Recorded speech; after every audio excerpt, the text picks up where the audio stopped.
I mean, I'm ready to be done, obviously, with the conversation. And, I mean, it feels sometimes like nothing is ever established in life. Like, you can say something that's obviously true, and it's still not established. Like, people, like, you need to say it again. But I don't think it's within my toolbox to conform. I don't think that I can conform. Because then what would happen?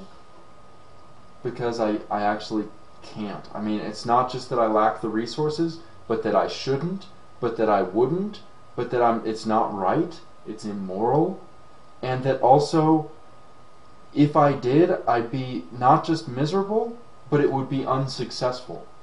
I could go through this process, and I still wouldn't get a job because of the same reasons, with gaps in the employment, and with the name. True. You know, I mean, and honestly, what name? It's hard for me to see myself letting someone else name me. It goes against my character, but I haven't even heard any proposals that'll let me like begin to think about it. And it's easy to think about getting the tattoos removed, but it's also easy to see the huge glaring flaws in that. We've got between us about 4K, maybe 3K, maybe less. 3,000 isn't enough to remove the tattoos. It's not even enough to go and change the name. We could fly to Seattle, and we'd be wise to get a U-Haul and get my stuff from storage there on the way back. That means it's a one-way flight, so we save on flying. We sleep in the car. We change my name with a fake address, claiming to be in King County without it. My first fraudulent name change. To escape a niggerphobia that I don't want to escape, I want to defeat.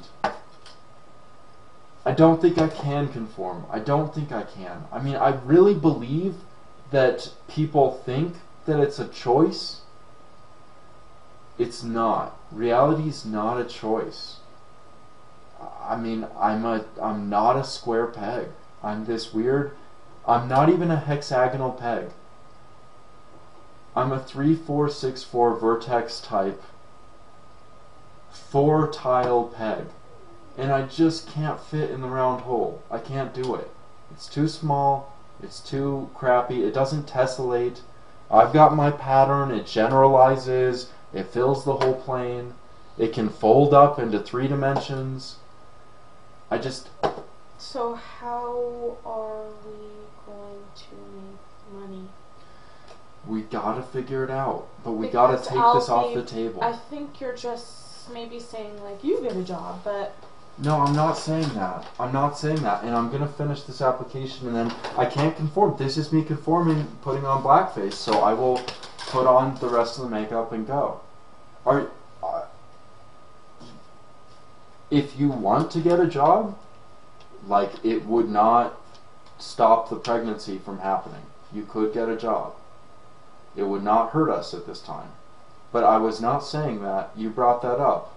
I support you if you choose to do that. But that was not my message. My message was that I cannot conform. I think during this time, there should be...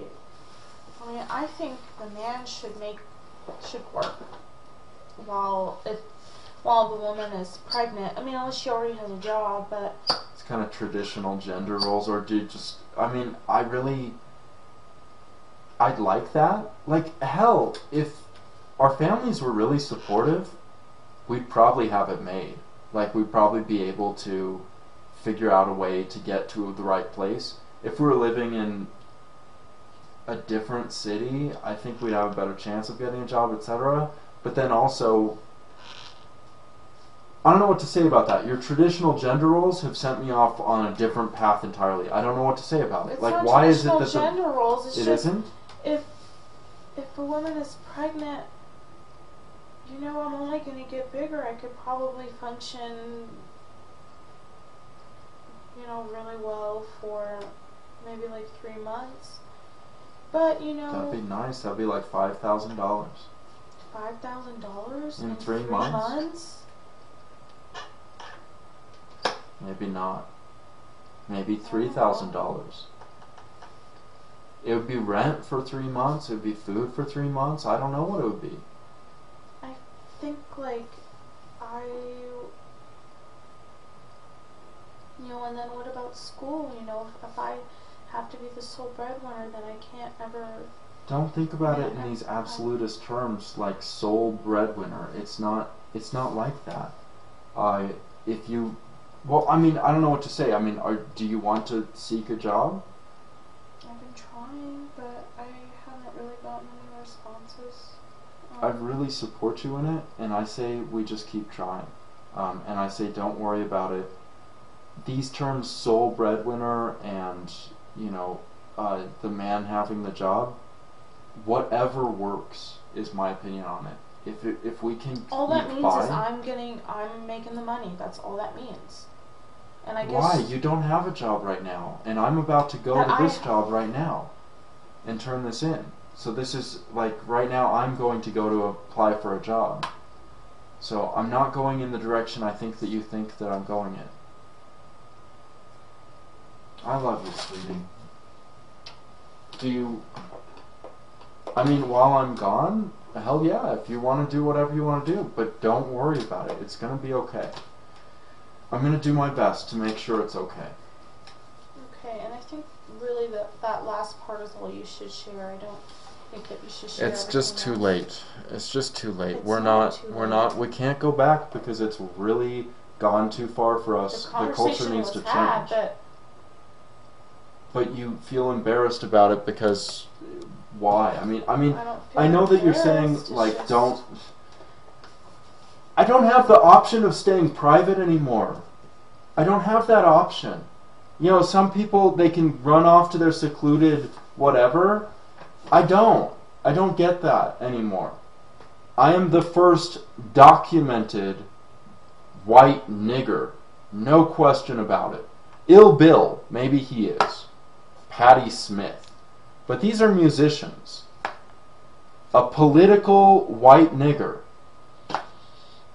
Were there other ones of those in history? I really don't know. I mean, I'd have to research it. And I'm telling you not just that, but I'm the first niggeritarian for sure. I realize nigger means human. I've discovered that it is a root in the language with a plethora of things. I can't hide. I can't hide myself. And these conversations are important because they're a glimpse behind what a fucking disaster these taboos are. The taboo over tattoos and the taboo over nigger have ruined our lives in some respects. And we have to pick up the pieces. We can't give up. But to try and hide, like if somebody knocks your glass onto the floor and it's broken, don't throw a rug over it and be like, oh, it's okay. Hey. You feel like that's what everybody's doing? I feel like that's what we would be doing if we keep things private, if we don't share these things. And yes, I feel like that's what everyone's doing. That's what they do when they say N-word on TV. That's what they do when somebody says nigger to me for my birthday or nigger to me on Christmas.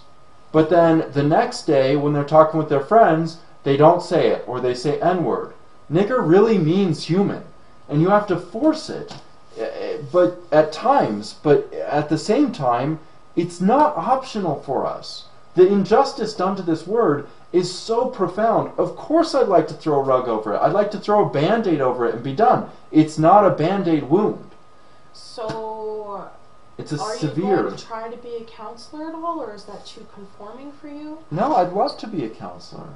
I'm not against conform. The reason I'm in brownface is I want to conform. I'm going to this application, I'd like to leave pretty soon here.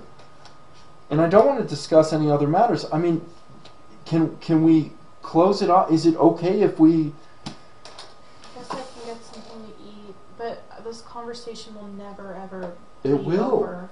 That's a problem, but that's okay. No, I don't want our relationship to continue, right. But I want just the things to be established in this conversation that are established. Right, but the cultural change and all this kind of stuff, that we'll always be talking about that. I mean, But the topic of, I agree with you. But the topic of whether I can conform personally, whether I am financially, and I've been disenfranchised to the point where I cannot conform.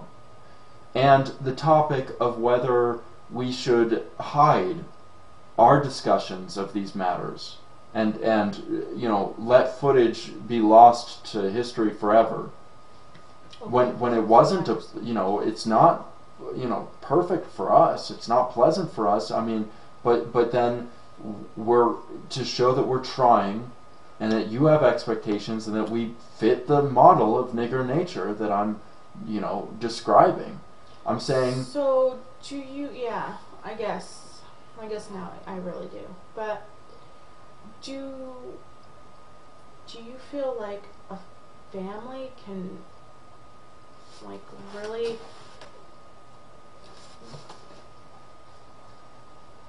function under these conditions? Because when you think about family, it's like you need to, part of the growing process is being raised at some point in your life in a community that you feel very much a part of and that you have a role in. This is like child development I'm talking about. This is like age, like 10 to 15 or something, like part of child development for you to be balanced and healthy is you need to be in a community where it's like I completely fit in, I am okay, and I have a role. Yeah.